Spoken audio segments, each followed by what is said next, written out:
Hello friends, మన భారతదేశంలో ప్రతి రాజకీయ పార్టీలను దొంగలను పెట్టుకున్నారు.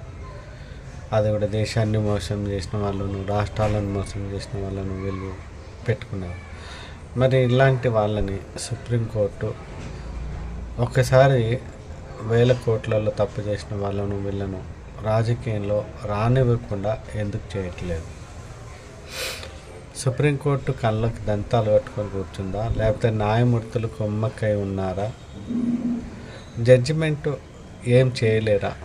ఎందుకంటే రాష్ట్రపతి ఏం చేస్తుంది? ఎందుకంటే రాష్ట్రపతి కూడా ఇదంతా తెలిసి సైలెంట్గా ఎందుకు ఉంది? ఎందుకంటే ఇలాంటి వాళ్ళను రాజకీయ నాయకులు మనము రానివ్వకూడదు. ఇంకింత దేశాన్ని, రాష్ట్రాలను ముంచేస్తారు. దీనివల్ల ఇబ్బంది పడేది ప్రజలు.